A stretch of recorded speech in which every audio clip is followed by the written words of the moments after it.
Sumqayıt şəhərində ekoloji mühitin yaxşılaşdırılması və şəhərin estetik görünüşünün artırılması istiqamətində yaşıllaşdırma işləri yüksək sürətlə davam etdirilir. Şəhərin əsas küçə və prospektlərində aparılan abadlıq tədbirləri çərçivəsində yeni yaşıllıq zolaqları salınır, müxtəlif növdə dekorativ güllər əkilir. Bu istiqamətdə görülən işlərdən biri də Sülh prospektində həyata keçirilib.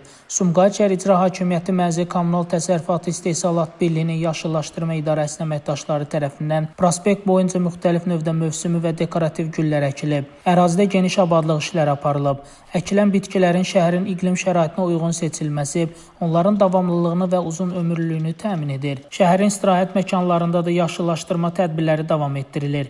Belə ki, Nəsimə adına Mədəniyyət və İstirahət Parkında da geniş miqyaslı abadlıq və yaşıllaşdırma işləri həyata keçirilir. Park ərazisində yeni ağac və dekorativ bitkilər əkilib. Mövsümi yaşıllıqlara xüsusi qulluq göstərilir. Sumqayıt şəhər İcra Hakimiyyəti Mənzil Kommunal Təsərrüfatı İstehsalat Birliyinin əməkdaşları, həmçinin parkın xidməti heyəti tərəfindən ərazidə yaşıllığın artırılması istiqamətində kompleks tədbirlər görülür. Parkın müxtəlif hissələrində torpaq örtüyü yenilənir, yeni landşaft elementləri yaradılır və istirahət zonalarının daha cəlbedici olması üçün müasir yanaşmalar tətbiq edilir. Qeyd edək ki, Nəsimə adına Mədəniyyət və İstirahət Parkı şəhər sakinlərinin ən çox üz tutduğu istirahət məkanlarından biridir və burada yaşıllıqların qorunması daim diqqət mərkəzində saxlanılır.